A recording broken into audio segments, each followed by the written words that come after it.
Have you ever walked into a place and instantly felt like you didn't belong there? Some people call it instinct. Others call it fear. If you enjoy realistic horror stories, subscribe and join us for a new nightmare every week. Now, let's begin. Ethan and Jake laughed at that feeling. They had just moved to Chicago for a new construction job. It was the biggest opportunity either of them had ever received. The company offered a great salary, but there was one problem. Housing in the city was expensive.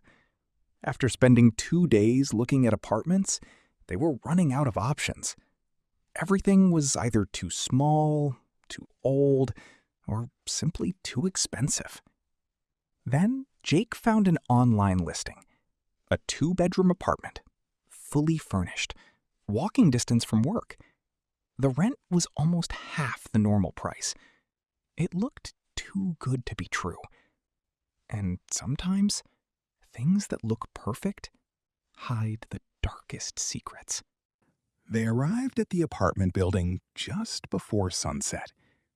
The neighborhood was quiet, almost too quiet. Most of the nearby buildings looked modern, but this one looked forgotten. The bricks were cracked. The paint was peeling from the walls. Several windows were covered with old wooden boards. Even the sign above the entrance had missing letters. Jake looked up and smiled. "Looks creepy." Ethan laughed. "Yeah, but it's cheap." They grabbed their bags and walked inside. The hallway smelled like old wood, dust, and something else, something neither of them could describe. It wasn't a terrible smell. It was just wrong. An old man slowly walked out from a small office near the entrance. His name was Mr. Collins. He was the landlord. He looked to be around 70 years old. Thin, gray hair, tired eyes. He barely smiled. Instead, he quietly handed Ethan the apartment keys. 3rd floor, apartment 307. His voice sounded calm, but nervous, as if he wanted to say something, then changed his mind. Jake signed the lease. Everything was ready. Just before they walked toward the stairs, Mr. Collins finally spoke. "If you hear knocking after midnight," he paused, "don't open the door." Jake looked at Ethan. Then both of them laughed. "You serious?" Mr. Collins didn't answer. He simply looked down at the floor. For a few seconds, nobody spoke. Then he quietly walked back into his office, without another word. The apartment itself looked surprisingly nice. Clean furniture, fresh paint, a large living room, 2 bedrooms, a small kitchen. Everything looked normal. Too normal. Jake dropped his backpack onto the couch. "I told you we'd find something." Ethan smiled. "Best deal in the city." They spent the next hour unpacking. They ordered pizza, watched a basketball game, and forgot all about the strange warning. By 11:30, both of them were exhausted. Their first day at work started early the next morning. Jake went to his room. Ethan stayed awake a little longer, scrolling through his phone. Around midnight, the building became completely silent. No traffic, no voices, no footsteps. Nothing. Then, 3 soft knocks echoed through the apartment. Knock, knock, knock. Ethan looked toward the front door. He waited. Silence. Maybe another tenant? He shrugged. A minute later, The knocks came again. Exactly 3. Slow, gentle, almost polite. Jake opened his bedroom door. "You hear that?" "Yeah. You expecting someone?" Ethan laughed. "At midnight?" Jake smiled. "Maybe it's the landlord checking if we're alive." They both laughed, but neither of them moved toward the door. Another 30 seconds passed. Then, 3 knocks again. This time, a little louder. Knock, knock, knock. The apartment suddenly felt colder. Jake looked through the peephole. The hallway was empty. Nobody. Not a single person. He slowly unlocked the door and opened it. The hallway lights flickered. Left, right, empty. He stepped outside. Nothing. No footsteps. No elevator moving. No sound at all. Just a long, silent hallway. Jake looked back at Ethan. "See? No one's here." Before Ethan could answer, a loud slam echoed somewhere above them. Both men froze. It sounded like a heavy door being shut with incredible force. Jake quickly stepped back inside. He locked the apartment door. Neither of them laughed anymore. "It's probably just an old building," Ethan said. Jake nodded. "Yeah. But old buildings don't knock." Neither of them slept well that night. And neither of them knew that this was only the beginning. The next morning, the sunlight pouring through the apartment windows made everything feel normal again. The strange knocking from the night before suddenly seemed ridiculous. Jake poured himself a cup of coffee and laughed. "I can't believe we actually got scared." Ethan smiled. It was probably someone knocking on the wrong door. Neither of them mentioned the empty hallway. Neither of them mentioned the strange slam from upstairs. They simply grabbed their bags, locked the apartment, and headed to work. Their first day at the construction company went smoothly. They spent the entire day learning safety procedures, meeting coworkers, and touring several job sites around the city. By lunchtime, they had already made a few new friends. One of them was a guy named Marcus. Marcus had lived in Chicago his whole life. As they ate together, Jake casually mentioned their new apartment. Building on West Lincoln Street, apartment 307. Marcus stopped chewing. He slowly looked up. "You actually rented that place?" Jake laughed. "Yeah. Why?" Marcus didn't answer immediately. Instead, he looked around to make sure nobody else was listening. Then he leaned closer. "My cousin lived there?" Ethan looked interested. "What happened?" Marcus shrugged. "He moved out after less than 2 weeks. He said he couldn't sleep. He kept hearing someone walking around his apartment every night." Jake chuckled. "Old pipes?" Marcus didn't smile. That's exactly what he thought. The conversation ended there. Nobody said another word. That evening, they stopped at a grocery store before heading home. The weather had changed. Dark clouds covered the sky. A cold wind rushed through the streets. By the time they reached the apartment building, it had started raining. Heavy rain. The kind that made the old building look even darker. As Ethan unlocked the front entrance, he noticed an elderly woman sitting near the mailboxes.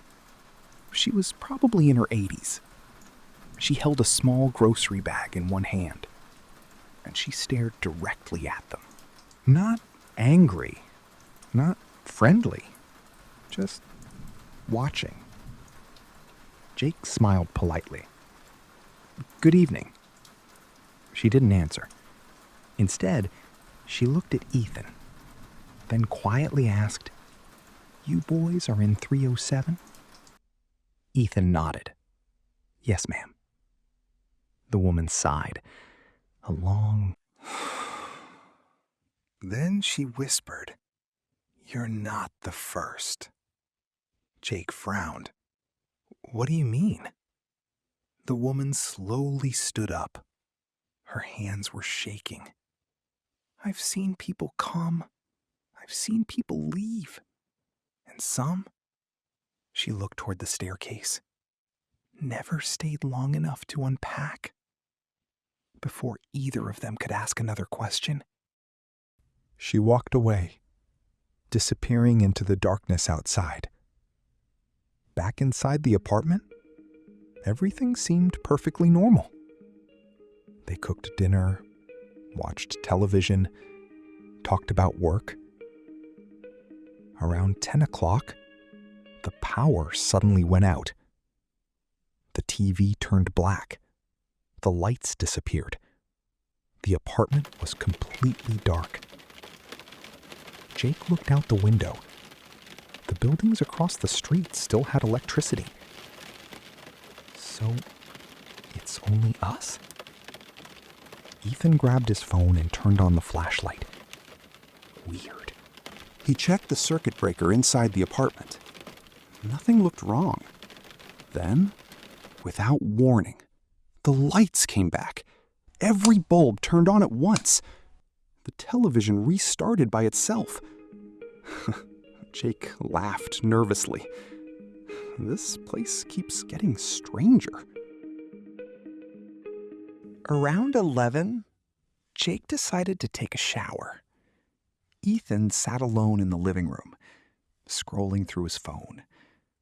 The apartment was quiet. Then he heard it. Footsteps. Very slow footsteps. Coming from the hallway. Not outside.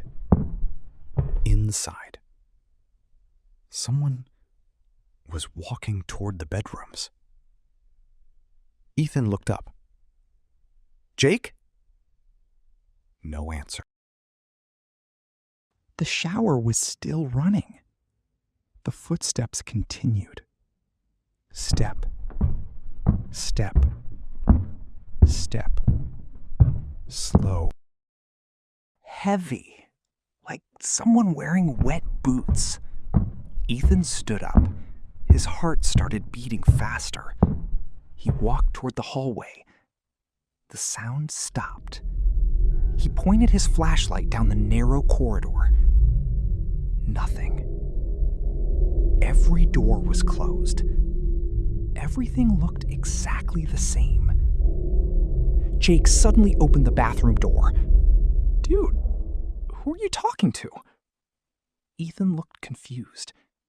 "I thought you were out here." Jake shook his head. "I've been in the shower the whole time." Neither of them spoke. Trying to forget about it, they decided to go to bed early. At exactly 12:17 a.m., the apartment became silent again. Then, knock, knock, knock. The exact same 3 knocks. The exact same rhythm. Jake slowly sat up in bed. No way. Ethan opened his bedroom door. They looked at each other. Nobody said a word. The knocking came again. This time, it sounded closer. Not from the front door, from somewhere inside the apartment. Knock, knock, knock. Jake whispered, "Did that come from the hallway?" Ethan didn't answer, because at that exact moment, one of the bedroom doors slowly began to open by itself. The hinges creaked loudly as the darkness inside the room swallowed the light from the hallway. And then something moved.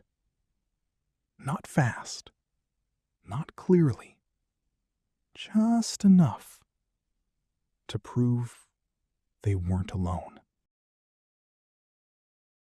The bedroom door continued to open, slowly, until it stopped. Neither Ethan nor Jake moved. They simply stood in the hallway, staring into the darkness. The room was empty. At least, it looked empty. Jake finally took a deep breath. "This isn't funny anymore." Ethan nodded. "I know." He slowly stepped toward the room and reached for the light switch. Click. The bedroom filled with light. Everything looked normal. The bed was untouched. The window was closed. The closet door was shut. Nothing seemed out of place. Jake forced a nervous laugh. Maybe we're just tired. Ethan wanted to believe him, but something didn't feel right. He looked down. The carpet near the door was wet. Not soaked, just a few footprints. Small, as if someone had walked into the room with wet shoes. Neither of them had been outside since it started raining. The next morning, neither man mentioned the footprints. Instead, they left for work, hoping a normal day would clear their minds. It didn't. Throughout the day, Ethan couldn't focus. Every strange sound reminded him of the apartment. Every shadow caught his attention. When the workday finally ended, Marcus noticed the dark circles under their eyes. "You guys look terrible." Jake smiled. "Didn't sleep much." Marcus looked at them for a moment, then quietly asked, "Still hearing footsteps?" Both men froze. Ethan slowly looked at him. "How did you know that?" Marcus sighed. "My cousin said the same thing. He also said the noises always got worse after the third night." Jake swallowed. "What happened after that?" Marcus didn't answer immediately.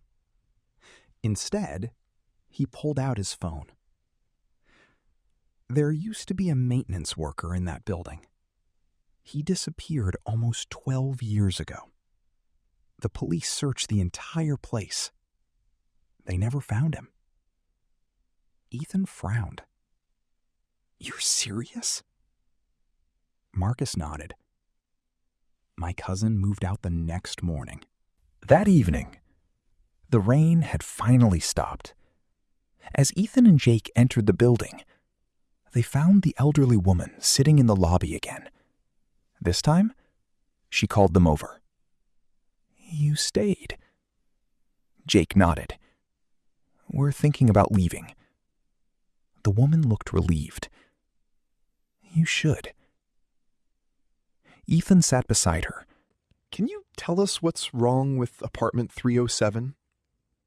The woman looked toward the staircase before answering. "I've lived here for 30 years. I've seen families move in. I've seen students, workers, couples. They all said the same thing. They heard someone walking at night. They heard knocking. They saw doors opening by themselves." Jake leaned closer. "Did anyone ever find out why?" The old woman slowly shook her head. "There was a man. He worked as the building's caretaker. He lived alone. One night, he simply vanished. No goodbye, no body, No answers. She lowered her voice. But after he disappeared, people started hearing footsteps every night, always after midnight. Neither Ethan nor Jake spoke during the elevator ride upstairs. The apartment suddenly felt different, smaller, heavier, as if the walls themselves were listening. Jake stopped near the kitchen.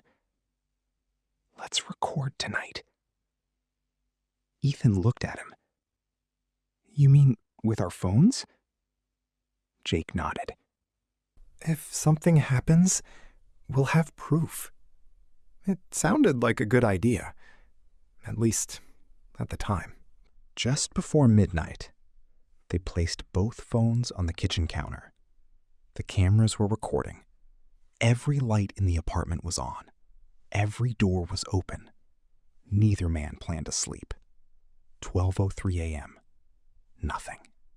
12:19 a.m. Still nothing.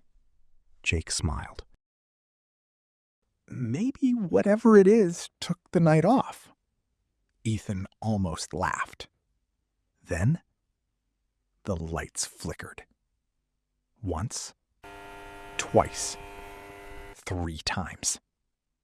The apartment fell completely silent. A second later, knock, knock, knock. Not from the front door, from the hallway. The same 3 knocks. The same slow rhythm. The camera on the counter was still recording. Ethan whispered, "Don't move." The knocking stopped. For a few seconds, everything was quiet. Then, a new sound.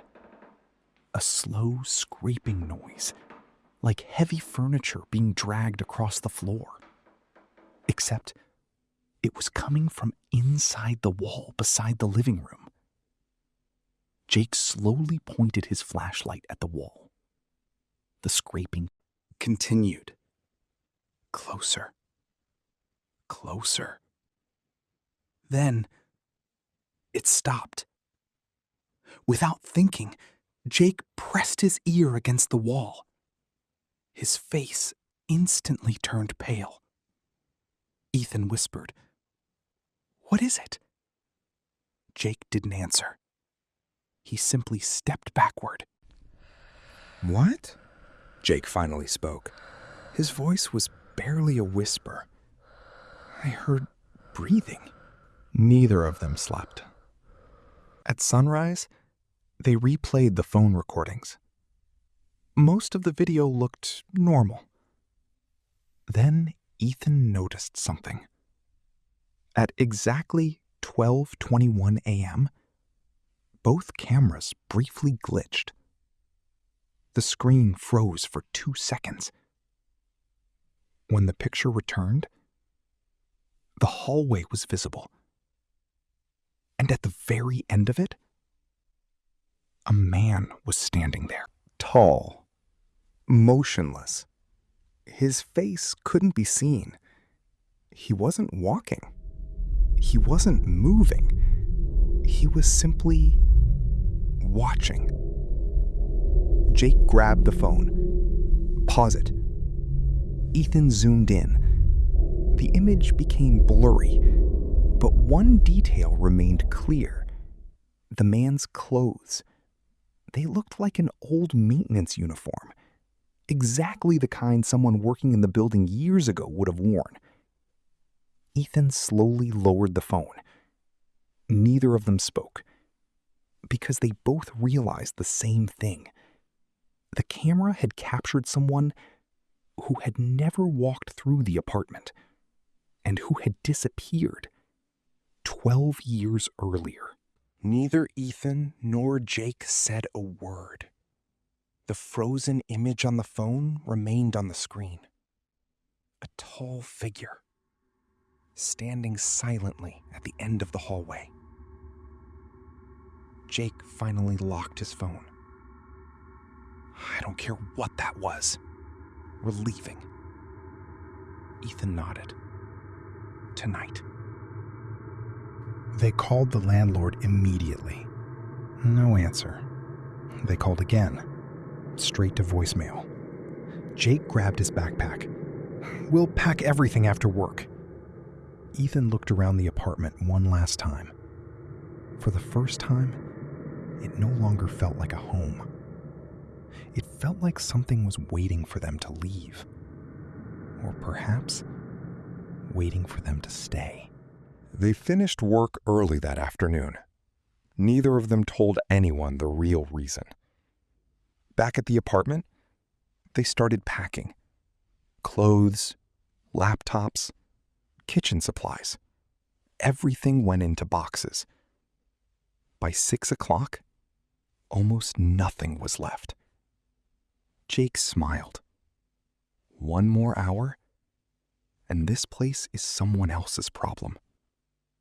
For the first time in days, they both laughed. As Ethan moved the old bookshelf in the living room, he noticed something strange. The shelf had been covering a small wooden door built into the wall. It was barely 3 feet high, almost invisible. Jake frowned. Was that always there? Ethan shook his head. I've never seen it. The tiny door wasn't locked. It opened with a loud creak. Inside, there was only a narrow storage space, covered in dust. Spiderwebs filled every corner. On the floor sat a small metal box. Rust had almost covered it completely. Jake picked it up. Inside were several old keys, a faded employee ID card, and a worn leather notebook. The name on the ID read, Daniel Harper, Building Maintenance. Ethan carefully opened the notebook. Most of the pages were damaged by moisture, but a few entries were still readable. The handwriting became shakier with every page. One entry read, The knocking started again tonight. Another said, The tenants think it's the pipes. A later page simply read, Someone is living inside these walls. Jake laughed nervously. That's impossible. Ethan kept reading. The final page stopped both of them cold. It wasn't a full sentence, just 7 words. If you're reading this, leave before midnight. No signature. Nothing else. Jake looked at the clock. 11:41 p.m. He closed the notebook. We're leaving now. They carried the last boxes toward the front door. Ethan reached for the handle. It wouldn't move. He pulled harder. Nothing. Jake tried. Still locked. It's stuck. It wasn't stuck 5 minutes ago. They searched for the keys. Jake pulled them from his pocket. His face turned white. The apartment key was bent almost completely in half. Neither of them had touched it. Neither of them could explain it. Then, the lights went out. Every room fell into darkness. Only the moonlight entered through the windows. Jake turned on his phone flashlight. Ethan, listen. At first, there was nothing. Then they heard it. Footsteps. Slow. Heavy. Somewhere in the hallway outside. Step. Step. Step.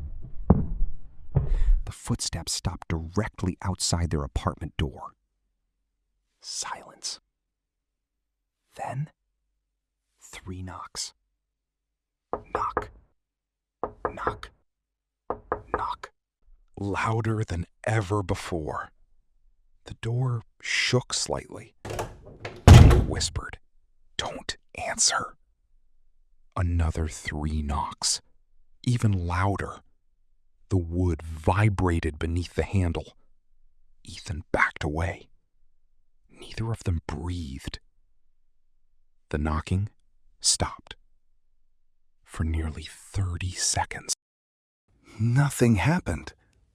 Then, the apartment door slowly unlocked by itself. The handle turned, very slowly. The door opened just a few inches. Cold air rushed inside. The hallway beyond was empty. No movement. No sound.